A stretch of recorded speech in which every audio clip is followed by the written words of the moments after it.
families or the company's values are in a sense intertwined, but they have never until the establishment of Ferd been put down on paper as such.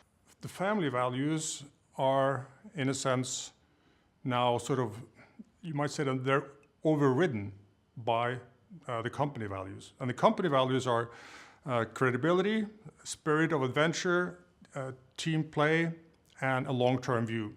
Now, so in that sense, the family values are that they're more or less triggered by sort of the JFK type of questions. Ask not what the company can do for you, but what you can do for the company. So in a sense, the family has to live up to the company's values rather than the other way around. And so the family is relatively small, the ownership family, and the number of employees are in the tens of thousands, and therefore it's not always so that family comes first. At least not every whim of every family member comes first before every working family, you might say. So those four values are really what guides us in the sense that we have to do stuff so that other people think of us in those terms. And that's why we call them assigned values, because credibility is not something you can say that you have. You can't buy it. You can't wake up and say, now I'm credible today and maybe more so than yesterday. It means that you actually believe in somebody who's doing something that they have never done before. And that is something we do all the time. We always do stuff that we haven't done before.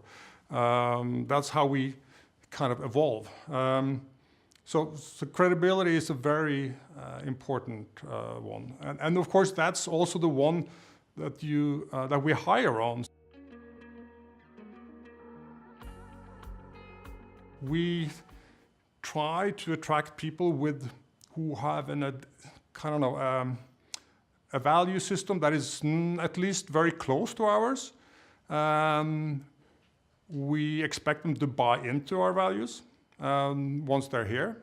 And that goes not only for the people working at Ferd, but also the people working in the management teams and in the boards of the companies that we own.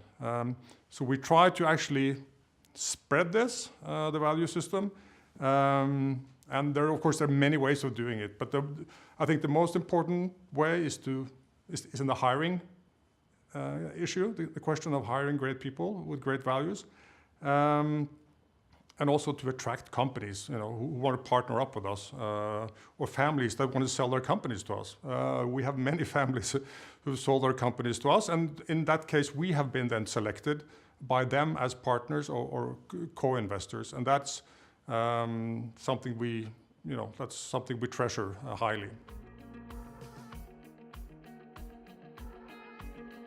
Well, I think I mentioned two parts of the legacy, which I think are still alive and kicking today. One is the sort of role that the principal or the active owner has, both within the company and outside the company. And when I mean outside, I mean in society as a whole. In other words, these people are not, they never withdrew within the company and stay there and just sort of shut the door and sort of led from a grotto. They had at least two roles. One is the running the company, and then there's an active part of society taking on, I don't know, they could be politicians, they could be running voluntary organizations, they could contribute in a host of different ways. And that is something I think that we and I have tried to sort of live up to in the sense. And I've taken on some roles also to sort of take some initiatives as far as setting up a microfinance fund, a business area that scales social entrepreneurs. I've been given the role as the chair of the Council on Ethics for the Norwegian Sovereign Fund. So, of course, all this stuff sort of stretches the legacy in that you're making legacy also outside the company, but that feeds back into, for instance, the value of credibility, that you're actually willing to spend your time to make things happen elsewhere as well. In terms of values, whether they actually have an impact on the bottom line, it's very difficult to sort of empirically show that. But in the long run, hiring people with great values, attracting partners with the same values as you, making investments with other people who share your vision and your values. All this actually should reduce risk, right?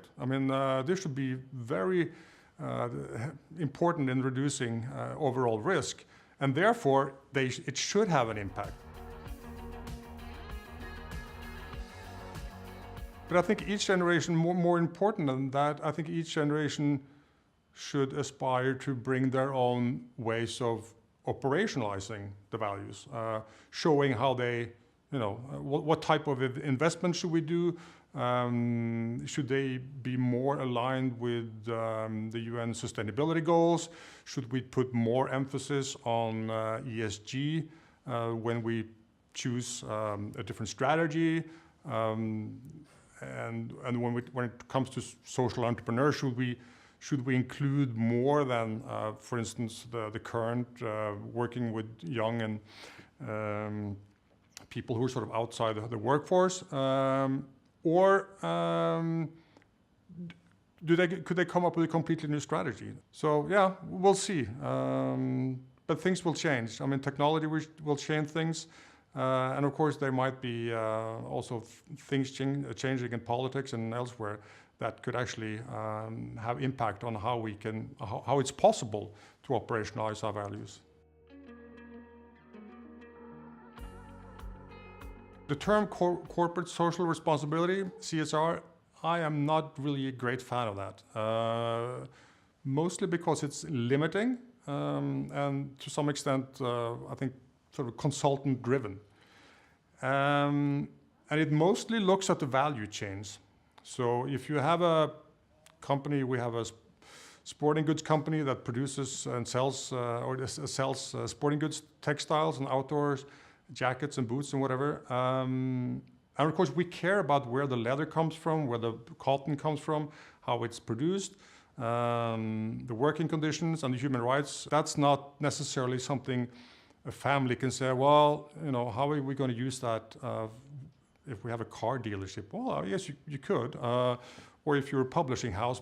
But I think you have to, once you let sort of the CSR limitations go, then you can look at what responsibility do you have, and on what sort of, where on a continuum do you want to be? I tried to make one, and I've sort of copyrighted it actually, and it's from sort of criminal to revolutionary.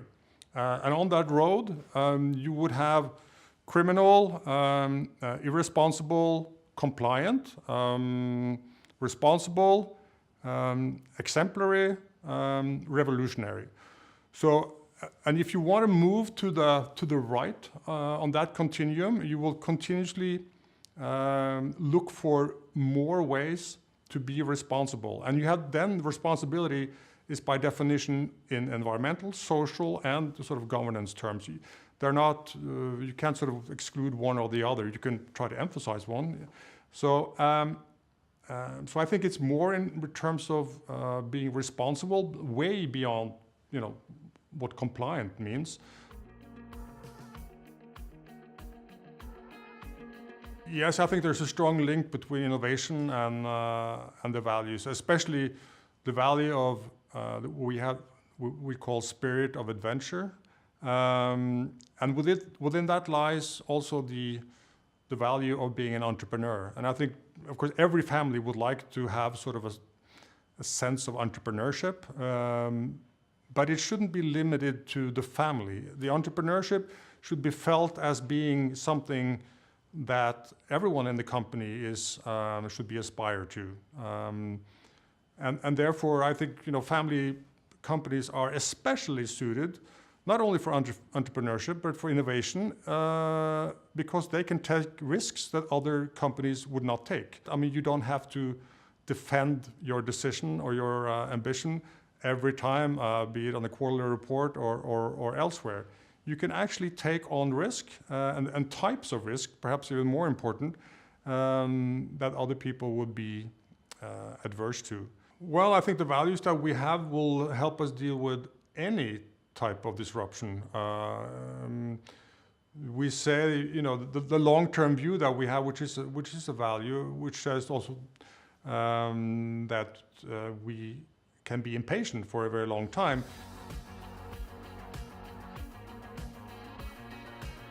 Our values is in a way is a way of operationalizing the companies, but it's also a way of trying to fulfill our vision. And the vision is that we shall create enduring values and leave clear footprints. Now, in footprints, what we mean is that we, by taking initiatives that are daring, that are early, if you just follow somebody else's suggestion, you will probably just manage your company as everybody else does. Now, so what we're talking about here is actually taking initiatives which really makes a difference, a huge difference. And one very sort of practical example, and it's perhaps one of those where people have seen that we mean what we say when we talk about the values. And our vision is that we set up a business area within the company that scales social entrepreneurs. And we've been doing it now for 10 years. So we've scaled 23 different social entrepreneurs. There are 9 currently in the portfolio, and we run them as though we own them, in the sense that we will invest in them or give grants or loans. But we also put people on the boards. And there will be nobody here who can aspire to top management without having been on the board of a social entrepreneur. In family terms, you use the turning around and look at our great legacy, all the stuff that we've done. But we try to say, okay, let's look at the stuff that we are going to do. And if there is if there's a white spot on the map, okay. If there's, let's fill it with color and people and meaning and purpose.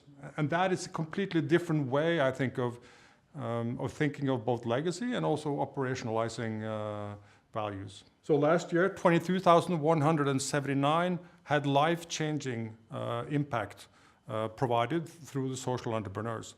And that is, that's a high number. I mean, and we reached, of course, a lot more, but we actually were in a position through the social entrepreneurs to improve their lives in such a way that it changed their future. This is really trying to use our commercial astuteness to make social impact.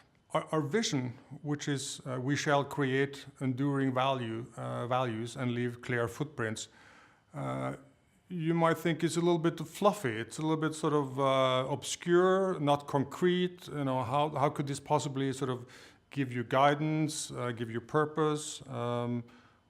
Is that whose mission are we signing on to here?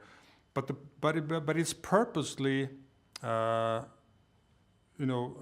open in that sense that you really need to fill it with concrete initiatives. You really need to go where other people have not gone. You really need to do things differently and smartly. You need to attract different people and other people are attracting. And you need to operationalize your values. So this sort of vision, mission is not something you can say, okay, we reached it. We're there. We're fine. Let's go home and go fly fishing. This is something that you sort of need to reinvent. You need to refill. You need to raise the bar, you might say, continuously. And this is something, of course, that when the company has such a vision, it's the family will have to sort of, okay, we also need to sort of raise our own bar. How can we contribute? No, I think that values spirit of adventure and also the long-term view to some extent allows us to take risks pretty, daring daring initiatives in many areas at any one time. There's a fun statistics which I keep, which is very peculiar, and that is the number of kids born by Ferd employees since I took over in 1998. And on average, there's been about 30, 35 people here. Now there's 45. So the number of kids born, 87. Huh? That's not bad. But the number of, call it divorces or breakups from those same people, 4. So the relationship between the 4 sort of family breakups and the 87 kids born hopefully tells you something about the people who are here and the way we relate to them, the way we work together. So I think, so in a sense, the way people make decisions about where they work today is not only an individual decision, it's a family decision.